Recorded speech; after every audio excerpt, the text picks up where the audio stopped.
Bien, bonjour à toutes et à tous. Monsieur l'ambassadeur, bienvenue. Mettez votre pins Voilà, tout à fait.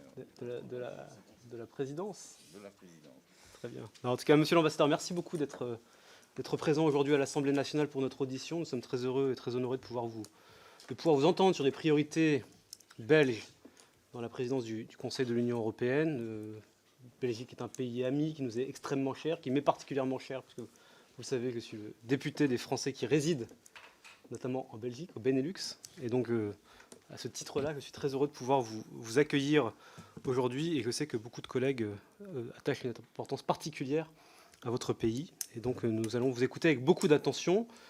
Vous prenez la présidence du Conseil de l'Union européenne dans un moment singulier, puisque nous arrivons au bout d'une législature européenne qui a été extrêmement riche et qui a vu de grands textes aboutir. Certains sont encore à être concrétisés, qui a vu aussi de grands soubresauts percuter l'Union européenne. Je pense évidemment à la crise Covid et à la guerre en Ukraine qui sont venus percuter l'agenda politique. Mais malgré ça, je crois que l'Union européenne, ces 5 dernières années, a montré sa capacité à résister et même à dépasser certains dogmes. Je pense évidemment du plan de relance européen, les fameux 750 milliards d'euros, à la lutte contre le dérèglement climatique en passant par la gestion de la crise Covid et même maintenant le soutien à l'Ukraine. Et donc notre union, certes imparfaite, mais a montré qu'elle était capable de protéger dans les moments les plus difficiles. Et je crois que c'est au fond un des enseignements que nous devons tirer de ces 5 années et que nous devons poursuivre.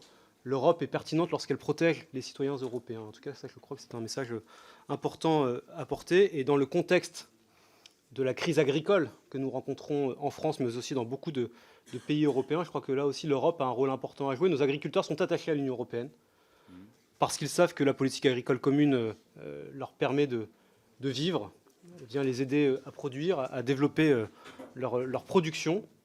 Elle est là aussi imparfaite. Il y a certaines normes qu'il faudra évidemment repenser, mais sans politique agricole commune et sans accès au marché intérieur, la situation de fragilité dans laquelle se trouvent aujourd'hui nos agriculteurs serait évidemment beaucoup plus grande. Et ça, ce message-là, il nous le porte aussi. Et il y aura évidemment des pesanteurs, des normes à revoir. Je pense que la mise en œuvre du pacte vert européen doit, à cette aune, être, en tout cas dans sa mise en œuvre, doit être l'objet d'un dialogue beaucoup plus poussé entre les États membres et la Commission européenne. Donc il y a un dialogue stratégique qui doit s'ouvrir dans quelques jours ou la semaine prochaine, il me semble, avec la Commission européenne.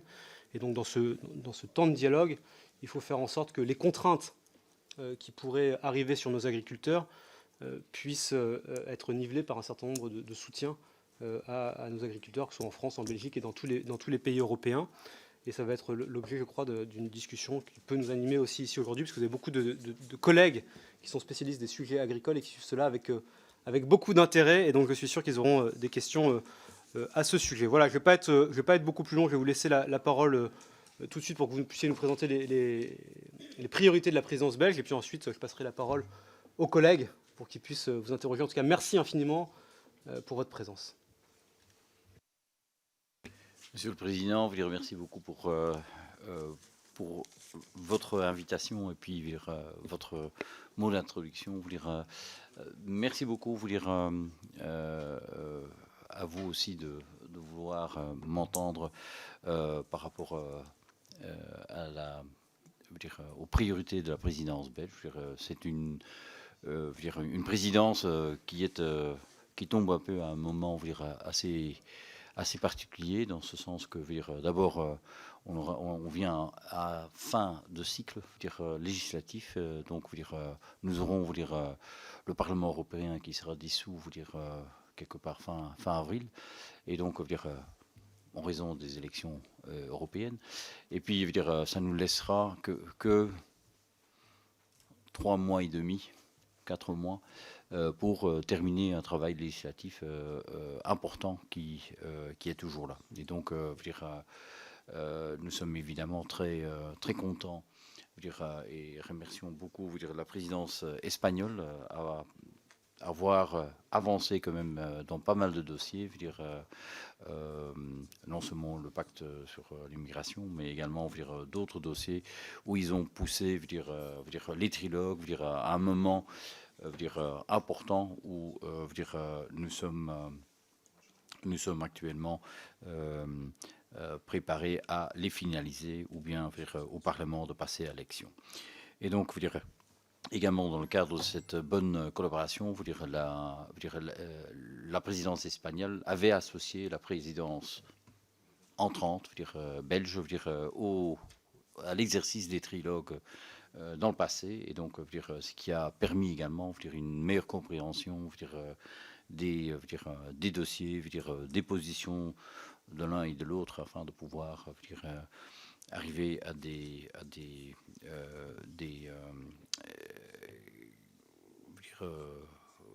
finalisations sur le plan législatif. C'est la 13e fois que nous prenons la présidence de l'Union européenne. J'espère que le chiffre ne nous porte pas malheur. Évidemment, il y avait une période où il y avait, on avait tous les 3 ans, on avait la présidence au moment qu'on était encore entre membres fondateurs. Mais là, pour l'instant, c'est tous les 10 ans, et dans un format de trio, donc les Espagnols, nous et puis les Hongrois qui vont nous suivre en juillet pour 6 mois. Nous prenons également cette présidence à quand même un moment important, un moment critique, à cause des circonstances mondiales.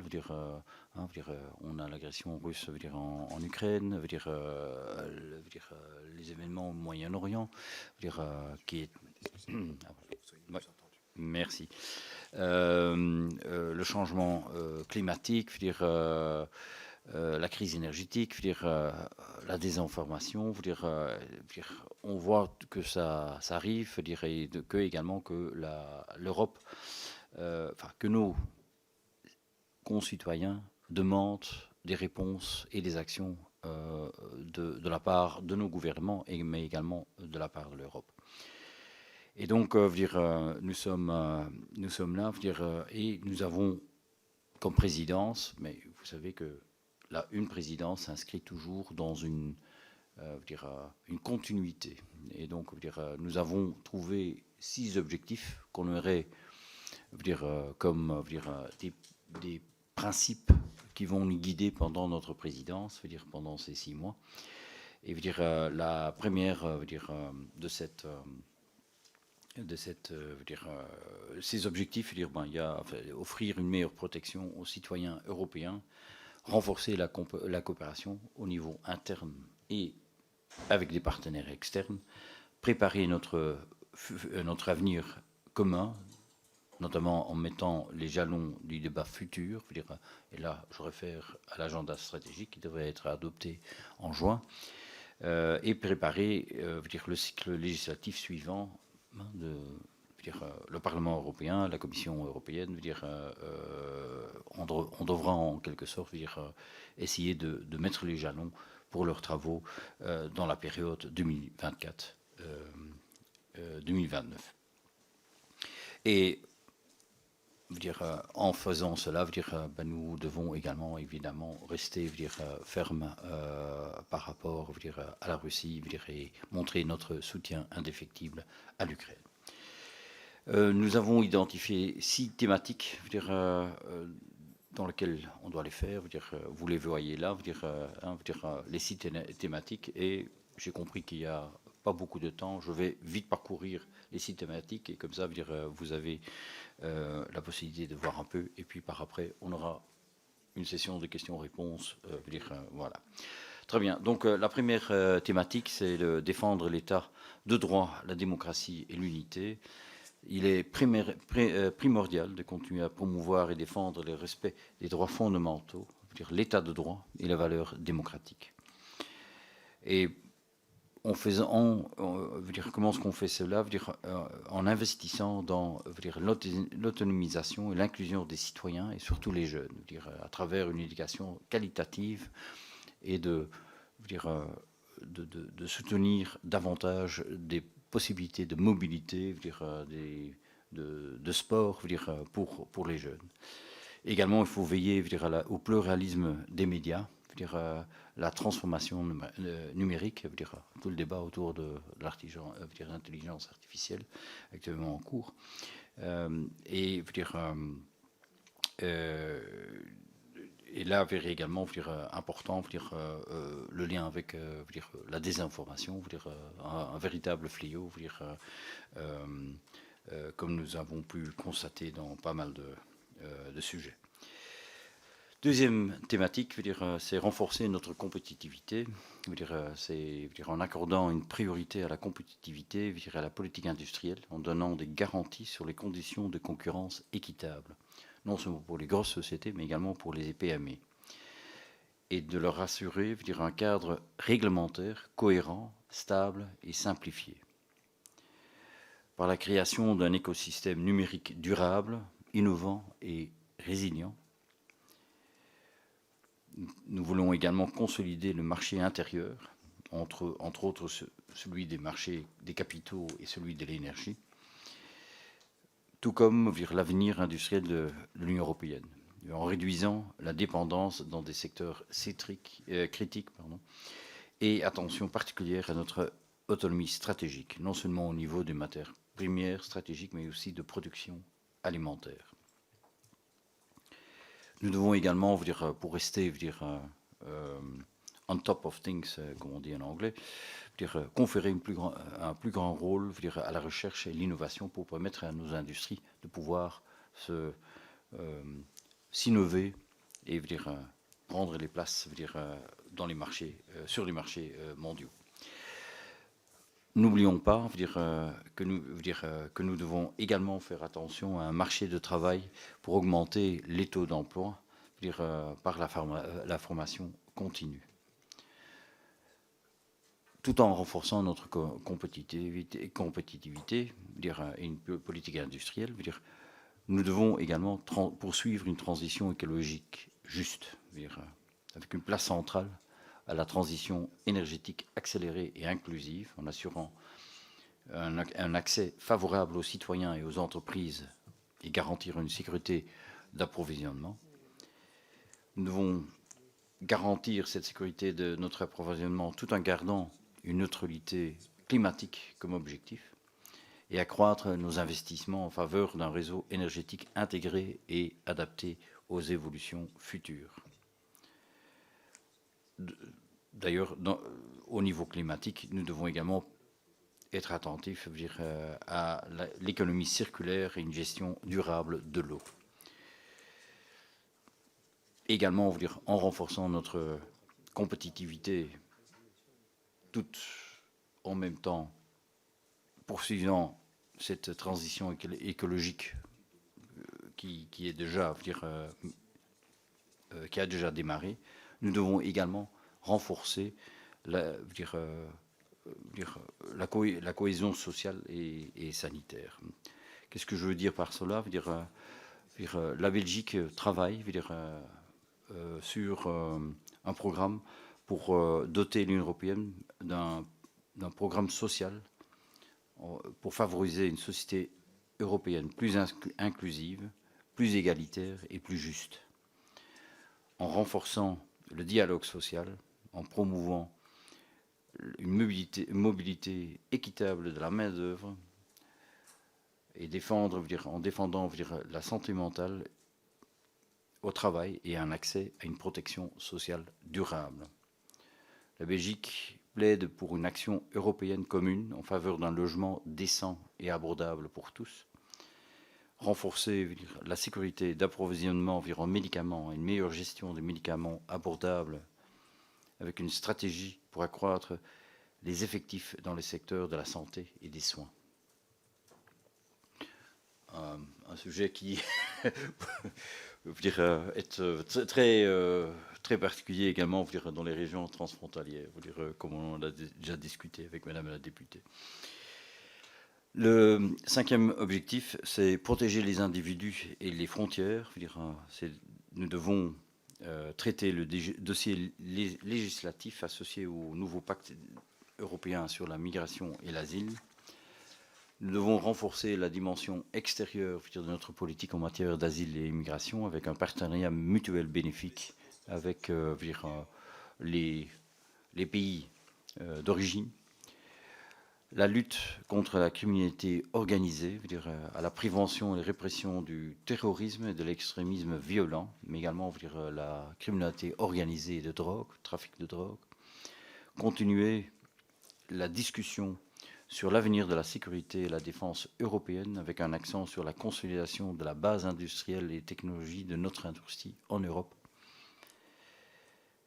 Et le sixième priorité ou chantier auquel la présidence belge veut promouvoir, c'est l'Europe mondiale. C'est face aux défis actuels, l'Europe doit poursuivre ses efforts pour renforcer notre résilience et notre autonomie en défendant nos intérêts et nos valeurs. Et pour cela, nous devons utiliser et harmoniser tous les outils à notre disposition, que ce soit la sécurité,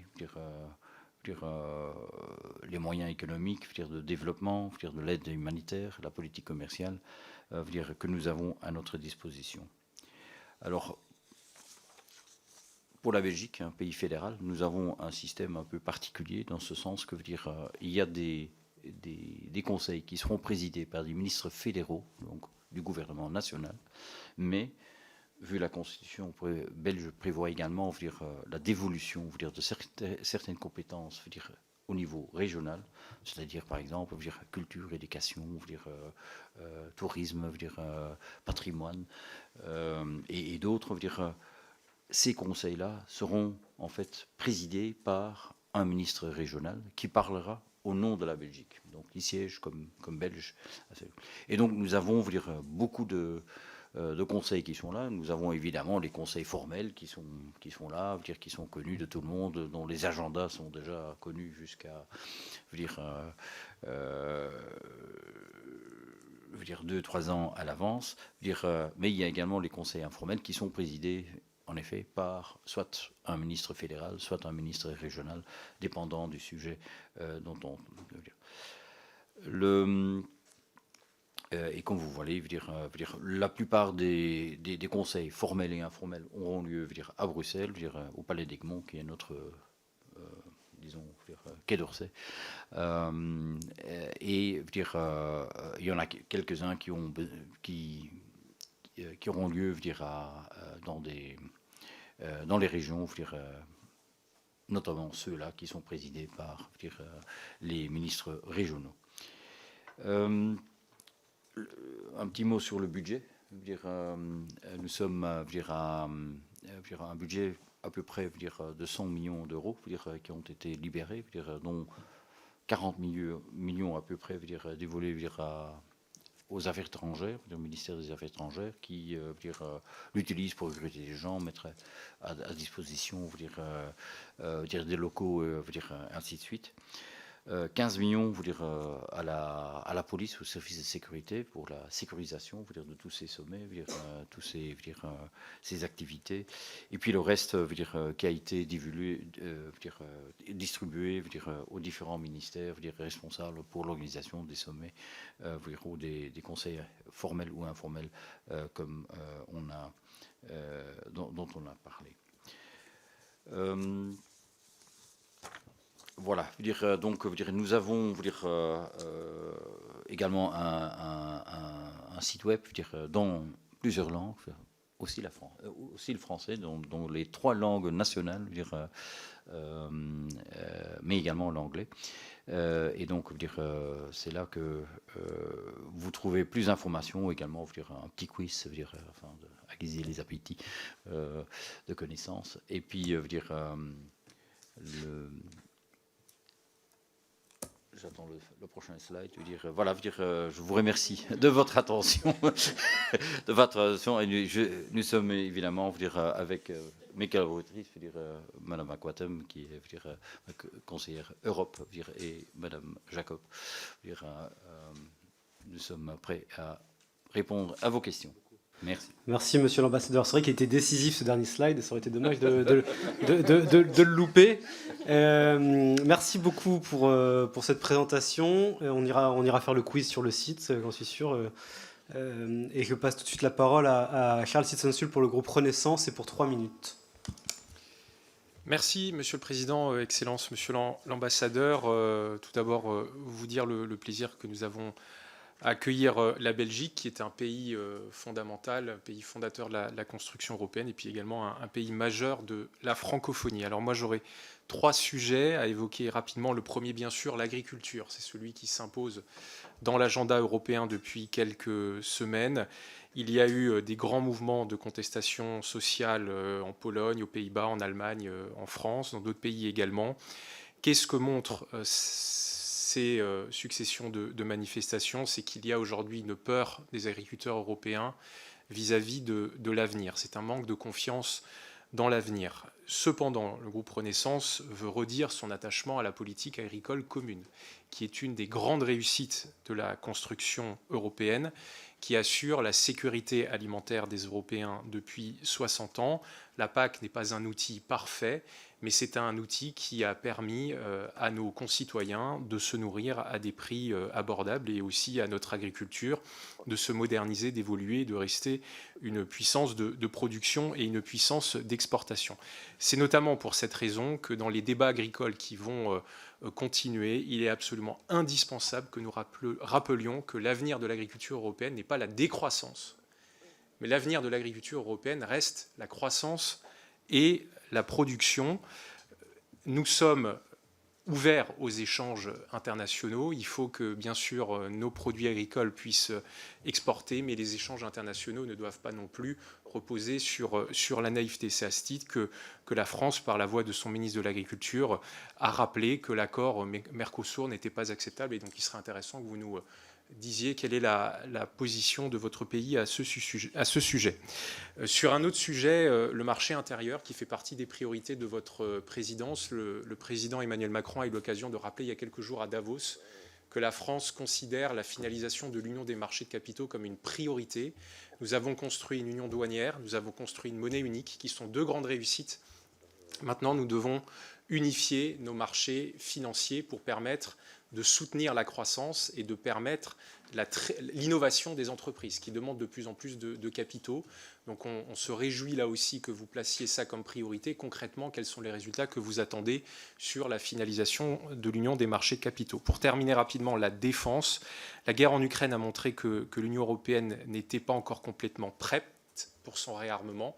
Or, nous devons nous réarmer, nous devons renforcer notre industrie de défense, nous devons faire converger nos modèles militaires. Là aussi, c'est une priorité de la présidence belge. Quels sont les objectifs concrets que vous voulez auxquels vous voulez aboutir d'ici l'été?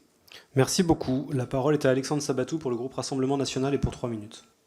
Merci, Monsieur le Président. Monsieur l'Ambassadeur, au nom du groupe Rassemblement National, je vous remercie de votre présence ici dans cette humble Commission européenne et de prendre du temps pour répondre à nos questions. Malheureusement, les présidences se suivent et se ressemblent avec une politique aspirant à toujours plus de fédéralisme et j'ai bien peur que celle de la Belgique ne fasse pas exception. En effet, votre Premier ministre a indiqué au début d'année que vous souhaitiez créer de nouvelles recettes, de nouvelles ressources propres pour l'Union européenne et nous ne pouvons y être qu'opposés car cela va à l'encontre de notre vision de l'Europe composée de nations souveraines. Or, cet objectif provoquerait un affaiblissement des États-nations au profit d'un État fédéral. Notre deuxième inquiétude, c'est lorsque le Premier ministre belge a expliqué que la PAC ne disparaîtrait pas, mais que lors des négociations du prochain budget, il faudrait se demander quelles sont les priorités européennes. Ces déclarations laissent présager de nombreuses craintes pour le monde agricole, d'autant plus que les crédits destinés aux agriculteurs français ont déjà été réduits de moitié en 30 ans à euro constant. Monsieur l'ambassadeur, est-ce bien raisonnable d'envisager une diminution de la PAC quand on voit toutes ces manifestations sur le continent européen? Nos campagnes prennent d'assaut nos villes et nos axes routiers pour crier leur mécontentement. C'était le cas hier aux Pays-Bas, en Allemagne, aujourd'hui en France, et peut-être demain, malheureusement, également en Belgique. Une des raisons provient du pacte vert, dont les intentions sont louables, mais qui se traduit malheureusement par une multiplication des normes et une augmentation des coûts de revient pour les agriculteurs. Conséquence, nous importons de plus en plus de nourriture de l'étranger. Les baisses de production induites par ces nouvelles règles environnementales pourraient provoquer jusqu'à 20% d'augmentation des importations issues des pays non membres de l'UE, et la multiplication des accords de libre-échange accentue cette dynamique. Faute de mesures protectionnistes et d'application de clauses miroirs, nous subissons une concurrence déloyale qui saigne notre monde agricole et nous oblige à importer de la nourriture conçue par des moyens interdits chez nous, nous faisant perdre sur tous les tableaux. Le 18 janvier dernier, le Conseil scientifique consultatif européen annonçait que les politiques européennes n'étaient pas assez incitatives pour que les agriculteurs atteignent les objectifs climatiques de l'UE. Ainsi, la Commission européenne semble déterminée à mener à bien son programme politique, c'est-à-dire toujours plus de normes, toujours plus de taxes, toujours plus de contraintes pour toujours moins d'États-nations. Monsieur l'ambassadeur, le Rassemblement national espère que cette présidence belge prendra en compte la réalité du terrain et celle du monde agricole, car pour la France et pour l'Europe, il est importantissime que notre continent garde sa souveraineté alimentaire. Nos agriculteurs veulent pouvoir vivre dignement de leur travail, et c'est pourquoi nous resterons toujours à côté de ceux qui nous nourrissent. Ainsi, monsieur l'ambassadeur, j'ai 3 questions pour vous. Allez-vous vous positionner pour une augmentation des contributions nationales et la création de nouvelles taxes européennes? Pouvez-vous rassurer nos agriculteurs en certifiant que la PAC ne sera pas touchée? Et toujours pour les agriculteurs, allez-vous ralentir la ratification de traités de libre-échange comme avec le Mercosur, ou du moins exclure l'agriculture de ce texte? Je vous remercie. Merci beaucoup. La parole est au président du groupe d'amitié France-Belgique, Andy Kerba, dont je salue la présence. Vous avez la parole. Merci Monsieur le Président, Votre Excellence, chers collègues. Donc je suis fier de porter et représenter ici dans cette commission l'amitié entre nos deux pays et nos deux peuples en tant que président du groupe d'amitié France-Belgique. Les questions à poser sont diverses car tant de sujets ont été mis sur la table. Mais je vous interrogerai sur les conflits qui rongent nos frontières européennes mais aussi le monde, ainsi que l'adhésion de certains voisins à l'Union, et laissant de côté les sujets du groupe d'amitié. En lisant le programme de la présidence et cette conception de Team Europe sur la scène internationale, cela m'a paru un peu anachronique, en raison des divisions récentes des États européens sur la scène internationale. Quelle est cette Team Europe? Celle qui n'a pour boussole que les respects des droits fondamentaux, les traités, les résolutions et arrêts des institutions internationales, ou celle du soutien inconditionnel aujourd'hui des criminels de guerre? Celle qui défend la République arménienne du Haut-Karabakh, ou celle qui signe des traités avec l'oligarchie azerbaïdjanaise? Celle qui défend les Kurdes, ou celle qui passe sous silence les exactions d'Erdogan dans le Kurdistan turc et sur la frontière syrienne? La Team Europe est-elle celle de M. Alexandre De Croo et Pedro Sanchez, ou celle de Olaf Scholz et Mme Ursula von der Leyen? Est-ce celle de la juste et nécessaire solidarité avec le peuple israélien après l'attaque terroriste du 7 octobre, ainsi qu'en parallèle de la nécessaire solidarité avec le peuple palestinien qu'on assassine par milliers dans une vengeance aveugle d'un gouvernement d'extrême droite qui tue et colonise dans le silence complice de ses partenaires à Gaza comme en Cisjordanie? La Team Europe doit être solidaire du peuple palestinien en lui apportant davantage d'aide humanitaire. La Team Europe doit défendre le droit, tout le droit, rien que le droit, et le premier desquels, le droit du peuple palestinien à l'autodétermination. La Team Europe devrait être celle de la paix et de la demande d'un cessez-le-feu immédiat, comme la Team Europe est celle du soutien inconditionnel à l'Ukraine. Aujourd'hui, la voie de l'Europe doit être celle de la paix et de la coopération internationale. L'Europe guidée par le marché nous a apporté mépris et division. Et encore une fois, cette Europe du marché prime sur celle du progrès social, écologique et humain. La Team Europe est-elle celle du respect des règles sociales et environnementales, ou celle des adhésions précipitées qui promettent de saccager l'agriculture ou l'industrie européenne au profit d'une main-d'œuvre moins chère et du moins-disant en termes de préservation du vivant? La Team Europe est-elle celle de l'harmonisation sociale et fiscale rêvée par Delors, ou celle où la Moldavie, avec un salaire minimum mensuel de 225 €, peut, sans remise en cause de son modèle social et fiscal, adhérer à l'Union européenne et rendre ce rêve impossible? La Team Europe est-elle celle du respect des droits fondamentaux, notre CEDH et notre charte, ou celle où la Bosnie, pointée du doigt par plusieurs rapports européens et internationaux sur le respect des libertés, peut nous rejoindre? Nous devrions d'ailleurs premièrement mettre fin aux infractions hongroises et polonaises déjà en cours. Votre Excellence, quelle serait la Team Europe de la présidence belge sur la scène internationale? Continuer dans le flou actuel ou assumer de défendre les valeurs fondatrices de cette Union européenne? Merci beaucoup. La parole est à Vincent Settlinger pour le groupe des Républicains pour 3 minutes. Au nom du groupe Les Républicains, je voudrais remercier Monsieur l'ambassadeur pour votre présence cet après-midi devant notre commission pour nous présenter les enjeux de la présidence belge. L'Union européenne est confrontée depuis quelques années à une crise migratoire sans précédent. Dans de nombreux pays, les gouvernements sont sous pression pour renforcer la lutte contre l'immigration illégale. Mais les solutions à ces enjeux migratoires passeront très certainement par la mise en place d'une politique coordonnée au niveau européen. Dans ce contexte, Monsieur l'ambassadeur, comment la présidence belge peut-elle agir afin d'avancer dans le domaine migratoire? Ma deuxième question concerne la problématique de la production hors de l'Union européenne. Depuis quelques années, nos entreprises, nos agriculteurs, nos artisans font face à une concurrence toujours plus accrue de la part notamment des pays asiatiques, mais aussi d'Amérique du Sud. Dans plusieurs pays, L'absence de normes sociales, mais aussi environnementales, leur permet de produire à des prix défiant toute concurrence, ce qui entraîne la fermeture de nombreuses usines, mais aussi la crise agricole actuelle. Mais ce mouvement d'importation pose également des questions en matière environnementale. En effet, ces produits sont ensuite transportés jusqu'en Europe, ce qui pose des questions en matière d'impact carbone. Sans parler évidemment de la disparition de savoir-faire en Europe lorsque certaines industries disparaissent complètement de notre continent. Dans ces conditions, Monsieur l'ambassadeur, comment comptez-vous défendre nos industries, nos agriculteurs, nos artisans qui sont étranglés par la multiplication des normes et par cette concurrence déloyale de pays sans aucune norme sociale ou environnementale? Merci beaucoup, Monsieur l'ambassadeur. Merci. La parole est au président André Chassaigne, pour 3 minutes. Monsieur l'ambassadeur, j'ai conscience des difficultés qui vont être celles de la présidence belge dans les 6 mois à venir, et je m'attacherai aux questions agricoles et d'alimentation. Dans plusieurs pays, des mouvements prennent de l'importance, de contestation, et indéniablement vont entraîner des réponses des différents États. Ça sera le cas de la France, où il y a eu des engagements du Premier ministre de revenir sur certaines orientations. Je pourrais prendre d'abord l'exemple des plans stratégiques nationaux.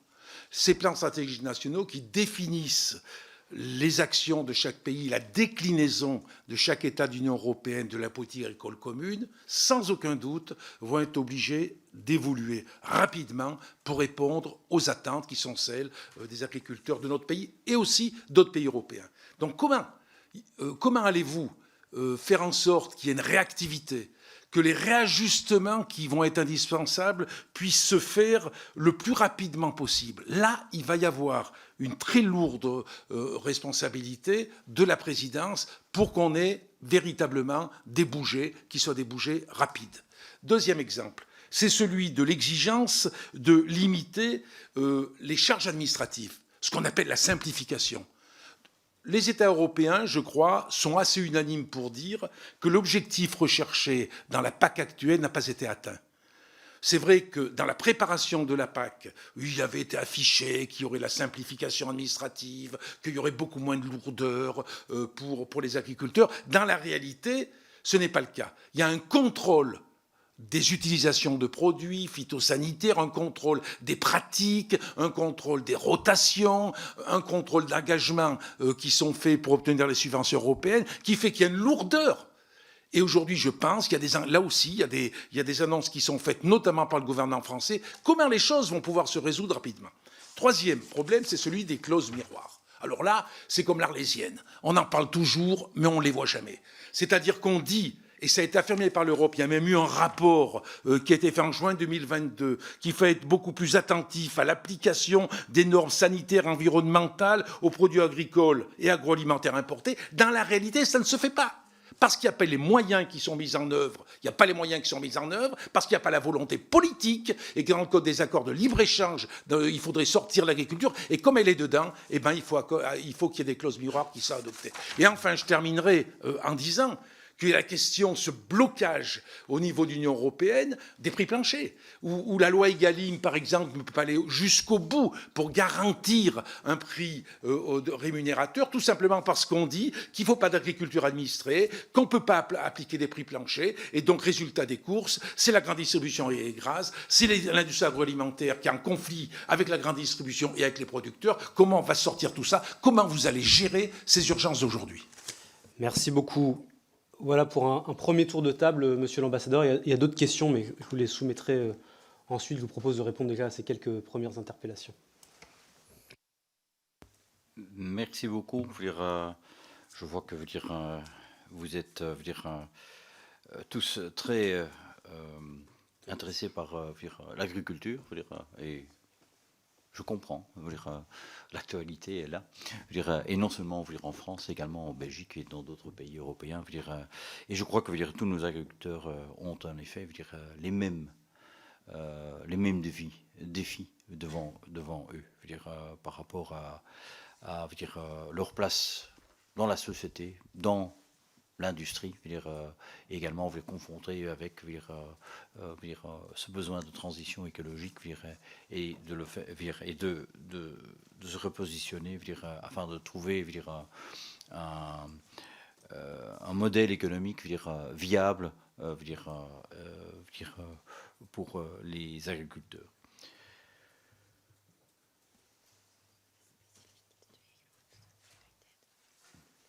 Voilà.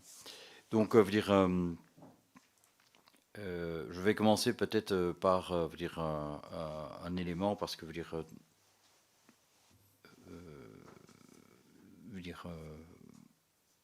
peut-être un point spécifique, c'était sur les marchés de capitaux, qui a été mentionné par vous, monsieur le député. Oui, il est très important, d'ailleurs, cela a été mentionné, non seulement par le président de la République, mais également notre Premier ministre a également repris ça comme objectif au sein de l'OFIR. Donc il y a pour l'instant des travaux au sein du Conseil ECOFIN qui travaillent sur ce fait-là. Ce que nous voulons faire, c'est non seulement améliorer le marché intérieur, le marché des capitaux, le marché de l'énergie, où il y a encore des dysfonctionnements à ce jour, mais nous voulons également l'associer avec également une démarche par rapport une démarche sociale, dans ce sens que nous voulons garantir quand même qu'il n'y a pas de concurrence sociale, non seulement avec des pays au sein de l'Union européenne, mais également avec des pays en dehors de l'Union européenne. Et donc je crois que là, il est important que c'est quelque chose que nous mettons ensemble. Et d'ailleurs, là, on travaille actuellement sur une déclaration, la déclaration de, si elle doit venir, elle devrait atterrir à la Hulpe, dans lequel tous ces pays européens se déclarent quand même d'avoir, de mettre en place un socle européen de droit minimum, tout en tenant compte évidemment de la subsidiarité qui existe également, qui est important dans le cadre européen. Donc, mais il est important que nos citoyens, comme je l'avais dit, dans notre commun des nos grands principes, c'est offrir une meilleure protection aux citoyens européens pour qu'ils se retrouvent également dans ce projet européen. C'est également quelque chose au niveau agriculture et en fait plutôt pour que ce soit également pour notre industrie. J'ai parlé, je crois, 2 fois dans mon texte de stratégie, autonomie stratégique. C'est très important. Je crois que la crise de pandémie, la crise, les conflits en Ukraine et au Moyen-Orient ont démontré, une fois de plus, notre dépendance de ce principe just in time, une délivrance une livraison, des livraisons qui se font au lieu d'avoir des stocks ici, mais également notre nécessité, la nécessité d'avoir des productions locales ici en Europe afin de pouvoir de ne plus dépendre d'autres pays, d'autres régions où un problème pourrait congestionner la machine industrielle chez nous, avec toutes ces conséquences. Donc, c'est également dans ces cadres-là que nous essayons de travailler, de mettre en place cette autonomie stratégique. Je crois que beaucoup de pays européens le souscrivent, mais alors il faut le mettre en place, et ça c'est très très difficile de faire cela. Mais je crois que il y a pour l'instant au moins une conscience parmi tous les pays européens qu'il faudrait penser à cela, qu'il faudra entreprendre des démarches dans ce sens, veut dire, et également veut dire, non seulement des démarches, mais également veut dire, de mettre en place des stratégies afin de pouvoir le faire, parce que de le faire d'un jour à l'autre, ça on pourra le faire. Et, veut dire, et cette autonomie stratégique, c'est non seulement veut dire, au niveau industriel, c'est également au niveau veut dire, des produits alimentaires.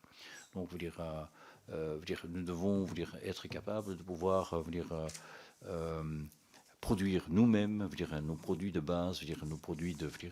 Et pour cela, il est important, en effet, de pouvoir non seulement motiver nos agriculteurs, nos industries alimentaires à produire ces produits-là, mais il est également important que on nous protège également d'importations qui se font à des coûts trop bas, des coûts parfois subsidiés ailleurs, afin de prendre des parts de marché et de détruire notre propre base industrielle ou agricole en Europe. Et donc ça, c'est quelque chose que nous devons mettre en place. Et pour cela, nous devons en effet compter sur notre politique commerciale, la négociation des accords avec les autres blocs commerciaux dans le monde. Comme cela a été dit, il faut non seulement négocier, mais il faut par après également les faire valoir, les imposer et agir lorsque ces accords sont enfreints.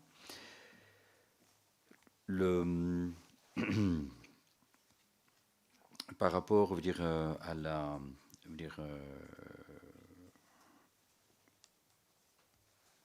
aux ressources propres,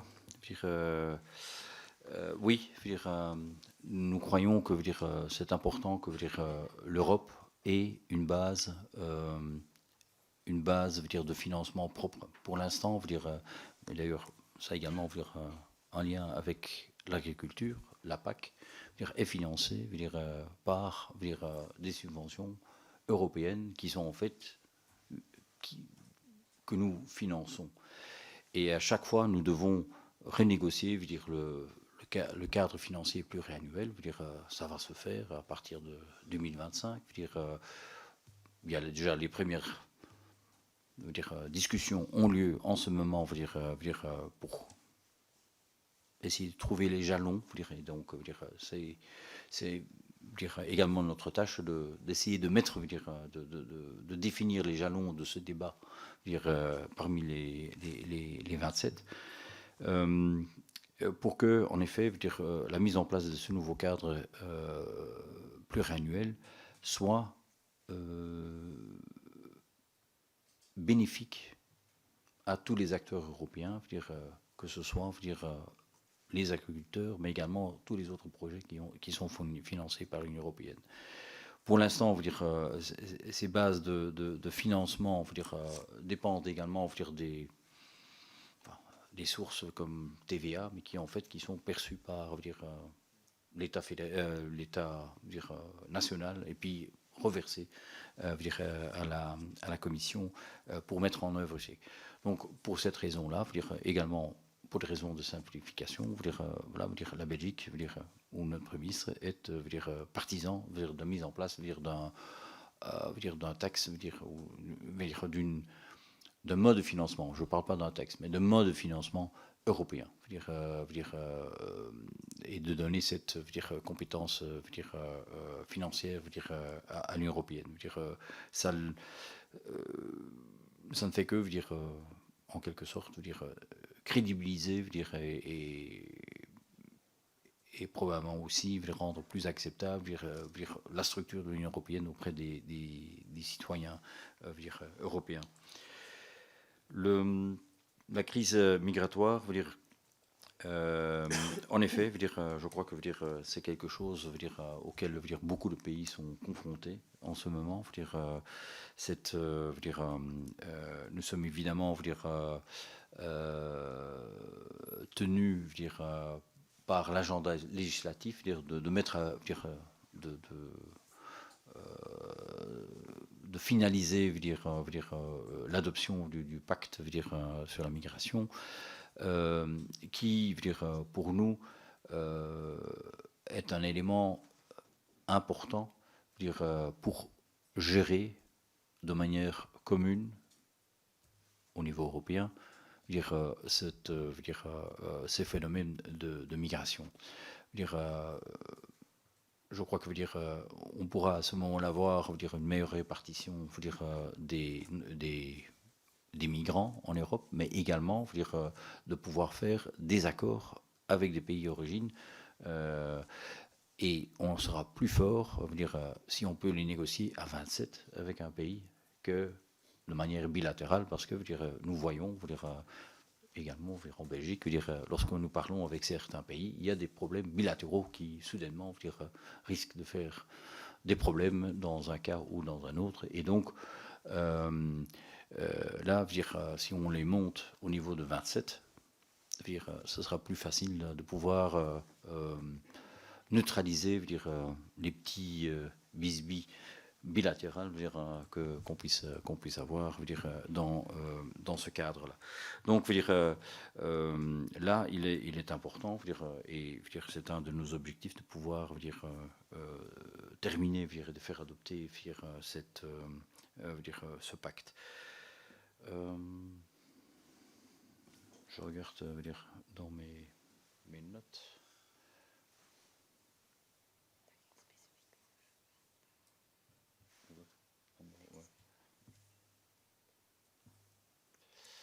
Oui. Ma collaboratrice ici me demande de lire la chose présente parce que c'est une phrase de notre.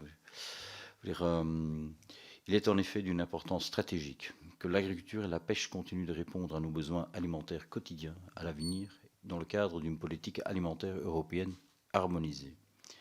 L'agriculture doit conserver son rôle central dans la résilience et l'autonomie stratégique ouverte de l'Union européenne. Une production alimentaire présentant un niveau constamment élevé de sécurité, de santé animale et végétale et d'efficacité énergique est nécessaire. La priorité majeure de la présidence belge en matière d'agriculture et de pêche est une transition vers un système de production alimentaire plus durable et plus résilient, ainsi que vers un modèle de consommation plus équilibré.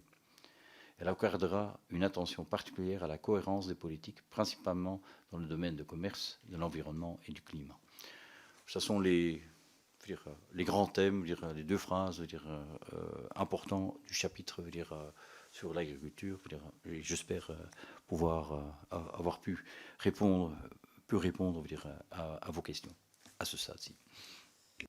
Merci beaucoup, Monsieur l'Ambassadeur, pour ces réponses. Il nous reste 3 orateurs, en commençant par Stéphane Bufflou pour le groupe Renaissance, c'est pour 2 minutes. Merci, Monsieur le Président. Monsieur l'Ambassadeur, je voudrais vous interroger sur 2 sujets qui n'ont pas grand-chose à voir l'un avec l'autre. Le premier concerne l'accès aux médicaments. Dans le cadre de votre présidence, vous souhaitez notamment continuer la révision de la législation pharmaceutique. Et je voulais vous interroger sur la manière dont vous envisagez ce meilleur accès aux médicaments, qui est un enjeu primordial pour nos concitoyens. Ça, c'est le premier sujet. Le deuxième sujet concerne la pêche. Vous venez de l'évoquer brièvement dans vos propos. Chaque fin d'année, à Bruxelles, se tient la réunion des ministres de la mer ou de la pêche concernant les quotas pluriannuels. Depuis plusieurs années, la France plaide justement pour des quotas pluriannuels de manière à ce que nos pêcheurs puissent avoir plus de visibilité dans leur métier, qui contribue bien évidemment à la souveraineté alimentaire, de manière à assurer de lourds investissements.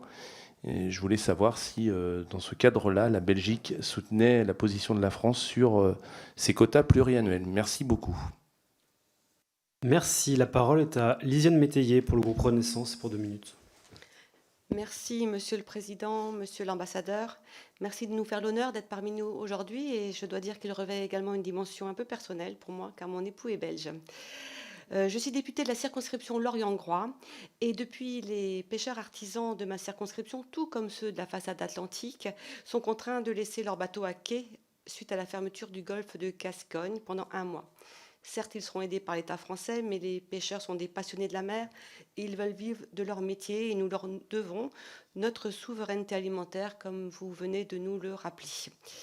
La filière de la pêche artisanale souffre de ces crises successives.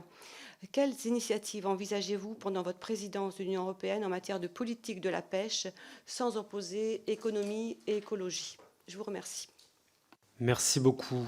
La parole est à Constance Le Grip pour le groupe Renaissance pour 2 minutes. Merci, Monsieur le Président. Monsieur l'Ambassadeur, dans un sondage récent réalisé par Eurotrack Opinionway Vea Solis pour le journal Les Échos Radio Classique, il est apparu que les sujets du pouvoir d'achat et de la hausse des prix sont les 2 sujets, les 2 enjeux majeurs qui compteront le plus pour nos compatriotes français, notamment à plus de 50% dans leurs décisions de choix pour le scrutin du 9 juin prochain. Dans le contexte actuel d'inflation que connaît l'Union européenne, notamment sur les prix de l'énergie, l'Union européenne agit justement pour le portefeuille de nos concitoyens. Elle le fait depuis 2022 et depuis l'invasion à grande échelle de l'Ukraine par la Russie, qui a été à l'origine de pics très très importants sur les prix de l'énergie. Et l'Union européenne est en train de remodeler son marché de l'électricité. Les premiers résultats apparaissent, puisque en décembre 2023, 1 MWh de gaz coûtait 34 €, soit près de 9 fois moins qu'au plus fort de la crise énergétique, où le prix avait atteint jusqu'à 300 €, le prix du mégawattheure. Alors, un certain nombre de textes, de décisions ont déjà été prises. En décembre, le Conseil et le Parlement européen sont parvenus à un accord provisoire sur la réforme de l'organisation du marché européen de l'électricité. Le 22 décembre, le Conseil a adopté par procédure écrite 3 règlements d'urgence sur la sécurité de l'approvisionnement et les prix de l'énergie. Donc, on voit un certain nombre de décisions sont annoncées ou sont sur le point de se concrétiser pour protéger à la fois les approvisionnements et permettre de protéger les consommateurs européens contre de futures flambées des prix. Est-ce que vous pouvez nous donner le calendrier de travail de la présidence belge sur ces dossiers? Comment comptez-vous orchestrer les prises de décision finales sur ces sujets importants pour tous nos concitoyens européens? Merci. Merci beaucoup. Il n'y a plus de demandes de parole. Je vous cède le micro, Monsieur l'Ambassadeur, pour que vous puissiez répondre. Merci beaucoup pour vos questions. Alors, en ce qui concerne la pêche, je dois dire que c'est un dossier que je ne connais pas. Et alors, je ne suis pas en mesure de pouvoir vous donner des réponses très claires sur vos questions très précises. Et donc, je peux vous revenir plus tard en faisant quelques recherches par rapport à cela. Donc, voilà. Sauf si... non. Donc, concernant les quotas, ce sont des questions très spécifiques et techniques dont on n'a pas ici sous les yeux voilà. Les réponses. Donc voilà. Par rapport au pouvoir d'achat, ce que vous avez dit, oui, en effet, nous le voyons également en Belgique. Ce sont deux thèmes qui sont très, très importants, pouvoir d'achat, prix d'énergie, et voilà. En effet, là aussi, il y a toujours le principe de subsidiarité, c'est-à-dire que un État peut toujours outrepasser, pas outrepasser, mais aller plus loin, dans le cadre européen évidemment, et de prendre des responsabilités pour ce qui est à faire. Mais en effet, il faut faire en sorte que qu'il n'y ait pas de concurrence déloyale qui se met en place, ou des situations de crise qui seront dévolues alors à d'autres, vers d'autres pays. Donc voilà. En ce qui concerne les démarches qu'on veut faire, nous voulons travailler avec la Commission. Et d'ailleurs, il y a tout un programme dans le cadre des conseils énergie et tous les groupes de travail qui actuellement travaillent planche là-dessus, pour arriver à un marché d'électricité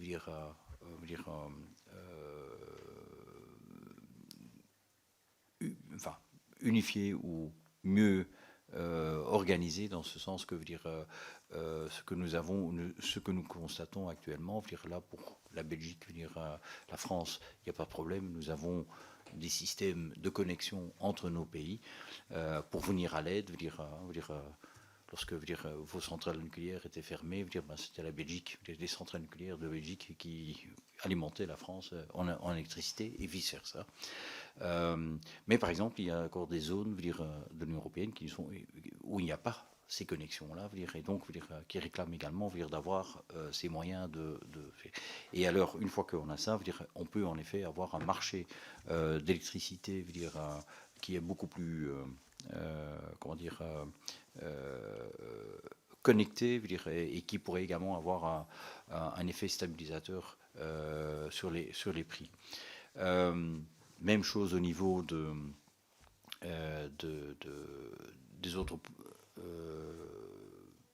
sources d'énergie, que ce soit le fossile, le gaz, pétrole, et puis on a toujours le nucléaire, mais là, il y a des positions nationales, il y a des pays au sein de l'Union européenne qui n'en veulent pas, d'autres qui jurent que par ça. Et puis, il y a d'autres qui investissent massivement également dans l'énergie renouvelable, que ce soit éolien ou des parcs solaires. Donc, et nous savons que pour l'instant, ces capacités sont encore moindres pour approvisionner le territoire national, mais à un certain moment, on va avoir également ces besoins de s'échanger le surplus chez l'un pour couvrir les carences chez un autre. Et donc, il est important qu'on puisse également travailler déjà, dès à présent, à trouver des solutions. Pour l'instant, ça se fait au niveau national, comme je l'ai dit, entre la Belgique, Luxembourg, la France et l'Allemagne. Mais il est important qu'on puisse modeler ou prendre le modèle actuel d'échanges bilatéraux qui existent et de les porter également au niveau européen. Mais le préalable est que ces pays restent connectés, seront connectés également au même réseau d'échange d'énergie. Et c'est par ce biais-là qu'on aura plus de moyens afin de pouvoir stabiliser les prix et surtout de faire en sorte que on peut mieux gérer les carences et gérer les flambées de prix suite à des événements extérieurs à l'Europe.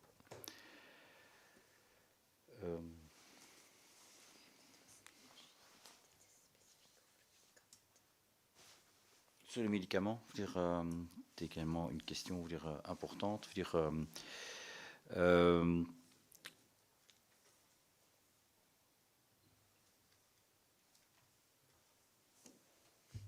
Nous avons, notre ministre des Affaires étrangères, des Affaires sociales, de la santé et des Affaires sociales, a tiré des leçons suite à la pandémie. Et on a vu que il y avait des manques, des pénuries de médicaments, pénuries de personnel de soins de santé, mais également des grandes disparités dans les mesures nationaux qui sont et également les capacités nationales. La France est dotée d'une pharmacie, une industrie pharmaceutique importante, mais il y en a d'autres qui ne le sont pas, et donc qui dépendent en fait de cette. Donc, ce que nous voulons faire, c'est d'avoir cette autonomie stratégique au niveau de production de médicaments, de distribution de médicaments, également d'avoir une inspection sur la production locale, mais également la production importée. Dans certains cas, nous restons toujours dépendants de médicaments qui doivent être importés de l'extérieur, mais là, il faut avoir des garanties que ce sont en effet des bons mais également de pouvoir négocier, comme cela a été fait également à l'époque de pandémie, de trouver des plans d'acquisition,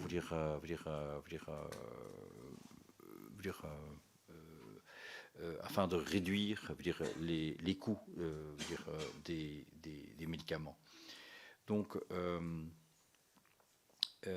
en décembre 2023, l'Agence européenne des médicaments a établi une liste de médicaments critiques, c'est-à-dire les médicaments considérés en tout temps comme les plus critiques pour les systèmes de santé, une liste qui sera revue annuellement. Et donc, c'est en ce moment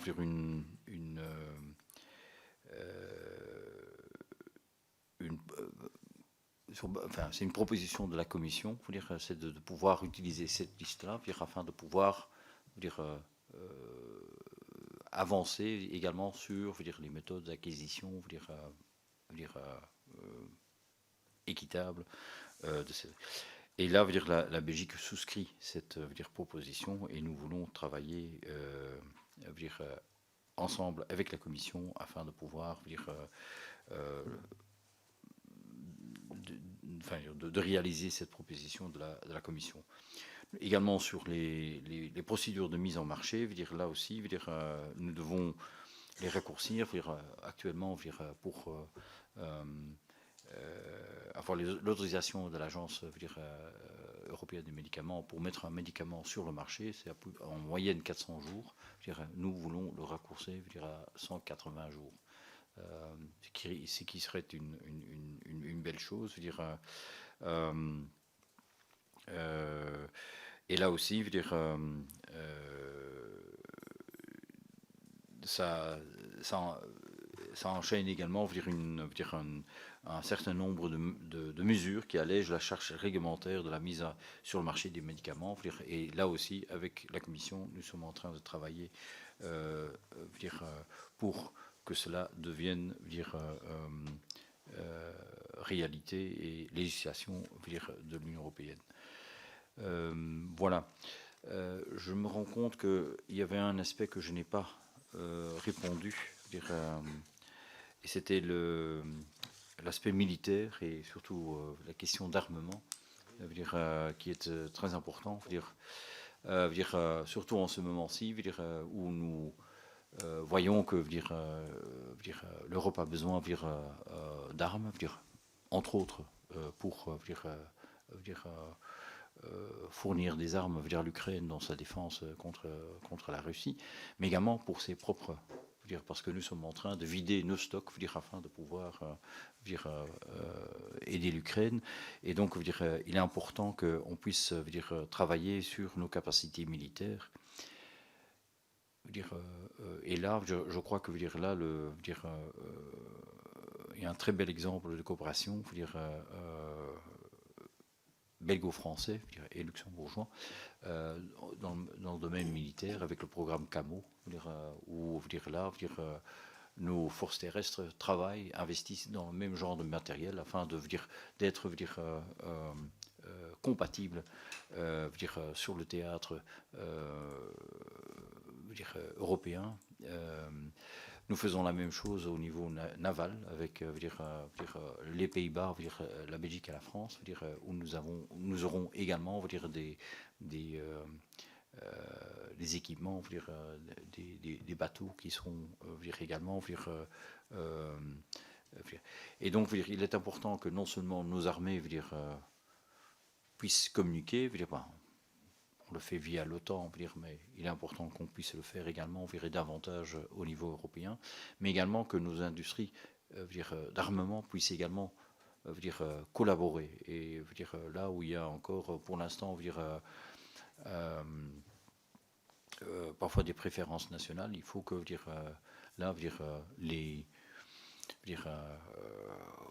ces acteurs industriels soient également sollicités, poussés,